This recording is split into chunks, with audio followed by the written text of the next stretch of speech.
আজকে আমাদের মানে পরিষ্কার পরিচ্ছন্নতা হচ্ছে, কেননা আমাদের বাংলাদেশ দূষণ মুক্ত করতে হবে এবং আমাদের বাংলাদেশ সামনে এগিয়ে নিয়ে যেতে হবে। এবং পরিষ্কারের অর্থ হচ্ছে আমাদের বাংলাদেশে যেন কোনো ধরনের ময়লা আবর্জনা থাকে না, এবং আমরা আজকে এলাকা ভিত্তিক মানে পরিষ্কার করলাম, সামনে যেন আমরা দেশটাকে পরিষ্কার করতে পারি। আমরা সবাই জানি পবিত্রতা ইমানের অঙ্গ, আর আমরা দেশের নাগরিক হিসেবে আমাদের উচিত দেশকে পরিষ্কার পরিচ্ছন্ন রাখা। এজন্য আমরা এই উদ্যোগটি গ্রহণ করেছি। শিক্ষকরা আমাদের স্বতঃস্ফূর্তভাবে এখানে সাহায্য করেছে। তো আমরা চাই আমাদের দেশকে গড়ে তুলতে, সুন্দরভাবে গুছিয়ে রাখতে। এজন্যই মূলত আমরা আজকে এখানে এসেছি। আজকে আমরা এই উদ্যোগটি গ্রহণ করেছি কারণ আমরা দেশকে সুন্দর, পরিষ্কার, পরিচ্ছন্ন রাখতে চাই। আজকে আমরা এই রেল স্টেশনে এসেছি, আমরা অনেক কিছু শিখতে পেরেছি। আজকে আমরা সকলে মিলে ময়লা আবর্জনা এগুলো পরিষ্কার করলাম। আসলে আমরা প্রতিনিয়ত দেশের নাগরিক হয়েও আমরা একজন ভালো সুস্থ নাগরিক হিসেবে গড়ে উঠতে পারিনি। আজকে আমরা সেটাই আপনাদের প্রকল্পের মাধ্যমে শিখে গেলাম যে আমরা যদি নিজের কাজ নিজে করি এবং দেশকে নিজেই পরিষ্কার রাখি, নিজের ময়লা নিজেই তুলি, অন্যের ময়লাও যদি পড়ে থাকে সেটাও আমরা তুলে তাদেরকে দেখাতে পারবো যে আসলে ময়লা ফেলতে নয়, আমাদের ময়লা তুলতে শেখানো হয়েছে। মেইনলি আজকে আমাদের এই পরিষ্কার অভিযানটির কারণ আমরা আমাদের এইসব এলাকায় অনেক আবর্জনা থাকে, এগুলো যদি আমরা পরিষ্কার না করি তাহলে কখনোই আমরা দূষণমুক্ত বাংলাদেশ গড়ে তুলতে পারবো না।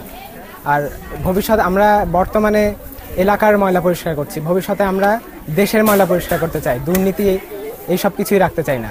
আমরা আজকে এসেছি Ferdous Ali Khan model school and college থেকে। আমাদের সকল শিক্ষার্থীকে নিয়ে এসেছি এর জন্য যে ওরা নিজেদের কাজ নিজেদের কিভাবে করতে হবে, কিভাবে দেশের পরিষ্কার পরিচ্ছন্নতা বজায় রাখতে হবে, কারণ ওরাই নতুন প্রজন্ম, ওদের হাতেই দেশ আসবে একদিন।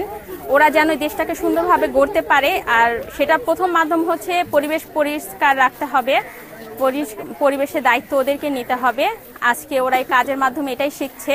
আজকে ছোট কাজ করছে, একদিন ওরা হয়তো দেশের সর্বক্ষেত্রে সব কিছু পরিষ্কার করতে পারবে, আমরা এটাই আশা রাখছি। এটাই আজকে ওদেরকে আমরা শেখাচ্ছি যে ভবিষ্যতে ওরা যেন উদ্যোক্তা হিসেবে গড়ে উঠতে পারে দেশের কল্যাণে। এতদিন যাবত যারা আমরা ক্যাম্পাসে দেখে আসছি, এই অবস্থা ছিল ক্যাম্পাসে, এই অরাজকতা এবং এত যে দুর্নীতি ছিল এবং এই যে অপরিষ্কার ক্যাম্পাস, আমরা এখন যখন সুযোগ পাইছি আমরা সবাই, তখন আমরা সবাই মিলে একসাথে চেষ্টা করছি আমাদের এই ক্যাম্পাস ক্লিন করার এবং ক্যাম্পাসের ভিতর থেকে আমাদের সব দুর্নীতি দূর করার, ক্যাম্পাসের বাহ্যিকভাবে সব ক্লিন করা, এবং এটা চলমান থাকবে ইনশাল্লাহ। আমরা এটা করে দিয়ে আজকে দেখিয়ে দিয়ে যাব যে আমরা কিন্তু পরিষ্কার পরিচ্ছন্নতা কর্মী না, আমরা প্রফেশনাল না, তাও আমরা এটা করতে পারি।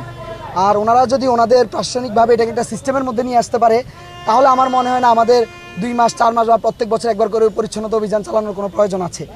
এটা অটোমেটিক ক্যাম্পাসের যে পরিচ্ছন্নতা কর্মীরা বা হসপিটালের পরিচ্ছন্নতা কর্মীরা এটা পরিষ্কার রাখবেন, এটাই ওনাদের দায়িত্ব।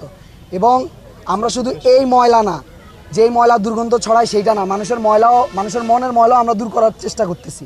এই ক্যাম্পাসে যে অরাজকতা, সন্ত্রাস এবং পূর্ববর্তী স্বৈরশাসকের যে দোসর দালালেরা, তাদেরকে আমরা ময়লা হিসেবে চিহ্নিত করছি এবং তাদেরকে আমরা ছুঁড়ে ফেলার ব্যবস্থা করতেছি এখান থেকে। আমরা প্রথমে দেশের স্বৈরাচার সরকারকে আমরা দেশ থেকে তাড়িয়েছি।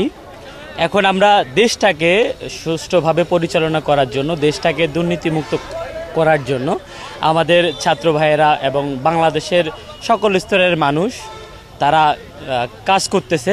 জায়গা পরিষ্কারের থেকে মানুষের মন পরিষ্কার করা সবথেকে গুরুত্বপূর্ণ বিষয়। আপনারা হয়তো দেখতেছেন আমরা এখানে জায়গা পরিষ্কার করতেছি, এটা ছিল আমাদের এখন রংপুর মেডিকেল কলেজের প্রথম ধাপ। আমরা রংপুর মেডিকেলের সিন্ডিকেট, রংপুর মেডিকেলে যে দুর্নীতি আছে, এরপরে আমরা সেই জায়গাটাতে যাব। আমরা রংপুর মেডিকেল কলেজটাকে দুর্নীতি মুক্ত করে ছাড়ব। মেনলি এখানে এসেছি মেডিকেল কলেজ পরিষ্কার করার জন্য, মানে পরিষ্কার বলতে মানুষকে বুঝাইতে এসছে যে কিভাবে পরিষ্কার রাখতে হবে, যেখানে যেখানে ময়লা ফেলানো যাবে না, এই সচেতন করার জন্য আর কি। নেক্সট টাইম যেন এরকম আর না হয়। আমরা পরিষ্কার করব যাতে পরিষ্কার পরিচ্ছন্ন থাকে, সেই দিকটা তো মেডিকেল কর্তৃপক্ষকে অবশ্যই দেখতে হবে। এখন যখন দেখতেছি আমাদের উচিত সবাইকে এগিয়ে আসা আমাদের পাশে, শুধু আমরা নয় সাধারণ জনগণেরও উচিত যেন ওরা চলে আসে আমাদের সাথে সহযোগিতা করে। শুধু ফ্যামিলি মেম্বার আমরা যে করবো এরকম না, এটা আমাদের দেশ না, এটা সবার দেশ, সবার উচিত আমাদের পাশে এসে দাঁড়ানো। বৈষম্য বিরোধী আন্দোলন থেকে শুরু করে বর্তমান প্রেক্ষাপট অনুযায়ী এই যে বন্যার্তদের ত্রাণ কার্যক্রম থেকে শুরু করে আমরা একটার পর একটা ছাত্র সমাজ লেগেই আছি। আর এর বিপরীতে একটা কথা হইল, ধরেন যে আজকে পরিষ্কার কার্যক্রমে নামছি, আমাদেরকে দেখে একজন তো অনুপ্রাণিত হবে যে আমরা ময়লা ডাস্টবিনে ফেলি, নট অনলি পুরো বাংলাদেশের মানুষদেরকে পরিবর্তন হওয়ার দরকার নাই, কেউ একজন একজন করে পরিবর্তন হবে। আমাকে দেখে যদি একজন পরিবর্তন হয়, এটাই আমাদের সার্থকতা। এখন আপনি বললেন যে আরও অনেক সমস্যা আছে, হ্যাঁ আমরা এটাতেও ফোকাস করতেছি। খুবই পরিষ্কার এবং আমি খুবই মুগ্ধ বিমোহিত যে আমাদের দেখছেন যে কিছুদিন আগে আমাদের ছাত্র জনতা ওরা যে কাজ করেছে দেশের পরিবর্তন আনার জন্যে, ওরা আত্মত্যাগ করেছে, অনেক জীবন দিয়েছে। ওরা শুধু আন্দোলনের মাঠেই সীমাবদ্ধ থাকেনি ওদের কার্যক্রমকে নিয়ে, ওরা এখন পরিষ্কার পরিচ্ছন্নতার মতো একটি সুন্দর একটি বিষয়ে তারা মনোনিবেশ করেছে। এবং ওরা আজকে এই রংপুর মেডিকেল কলেজ হাসপাতাল এই অঙ্গন পরিষ্কার করার উদ্যোগ নিয়েছে। আমরা ওদেরকে সাধুবাদ জানিয়েছি এবং সিটি কর্পোরেশনের পক্ষ থেকে বিভাগীয় কমিশনার হিসেবে আমি তাদের পাশে থেকেছি, তাদেরকে উৎসাহিত করেছি।